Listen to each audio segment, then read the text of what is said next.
Friends, Lal Bahadur central college YouTube channel पर आप सभी का स्वागत है।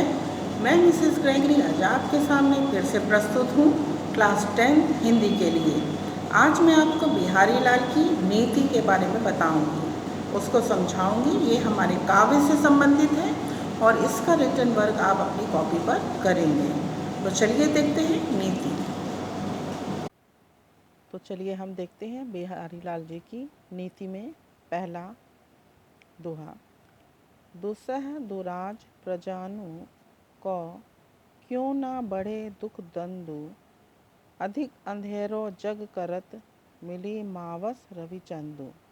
यहाँ पर कवि कहते हैं कि जब दोहरा शासन होता है, दोहरा शासन यानी दो राजाओं का एक ही राज्य में शासन होता है, तो प्रजा कितना परेशान होती है। तो इसके बारे में बताते हुए व्याख्या की है यहाँ पर बिहारी लाल जी ने कि जब किसी देश में दो राजाओं का राज्य होता है तो प्रजा जो है वो उनके कर से बहुत कष्ट में पड़ जाती है। क्यों ना बढ़े दुख दंड, तो दोनों तरह से दोनों ही राजा जो होते हैं प्रजा पर परेशानी पैदा कर देते हैं, क्योंकि वो आपस में ही लड़ते हैं और उनकी लड़ाई के कारण से प्रजा जो है वो परेशान होती है। दोनों ही कर लेते हैं, या अभी आजकल के टाइम में जैसे हम बोलते हैं टैक्स लेते हैं, तो उनके टैक्स लेने से या कर लेने से दोनों ही के प्रभाव उस प्रजा पर पड़ता है और उनका दुख बढ़ जाता है।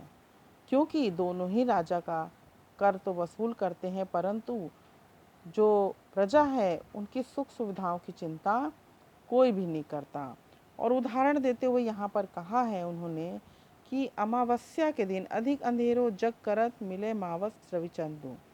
कहते हैं कि मावस यानी जब आपका अमावस पड़ती है, अमावस्या पड़ती है, तो रवि यानी सूरज और चंदू यानी चंद्रमा दोनों मिलकर पृथ्वी पर जो अंधेरा होता है उसको और ज़्यादा बढ़ा देते हैं।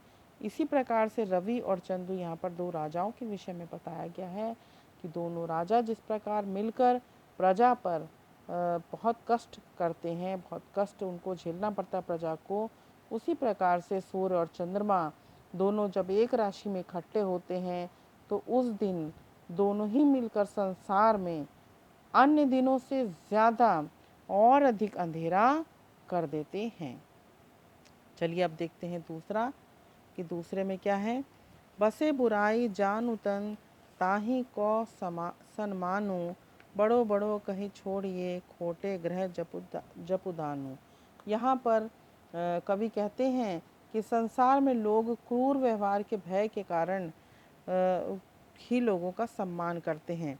यानी कि जिसके मन में तन में और मन में बुराई बसी होती है, सब लोग उसी का सम्मान करते हैं। उसी प्रकार से भलो भलो कहे छोड़िए खोटे ग्रह जपुतानु, यानी जो भला इंसान होता है उसको भला भला कहकर हम छोड़ देते हैं, परंतु जो खोटे ग्रह होते हैं उनके लिए हम जप करते हैं, दान करते हैं उनको मनाने के लिए, जबकि हम अच्छे लोगों को ध्यान नहीं देते। वही चीज़ यहाँ पर कही गई है बिहारी लाल ने कि संसार के जो लोग होते हैं उनके क्रूर व्यवहार के कारण, हम उनके भय के कारण ही उनको सम्मान देते हैं। ठीक उसी तरीके से हम बुरे ग्रहों को बहुत सम्मान देते हैं और उनको उनसे बचने के लिए, उनके प्रकोप से बचने के लिए हम जप करते हैं और दान करते हैं, और जबकि हम अच्छे ग्रहों को छोड़ देते हैं।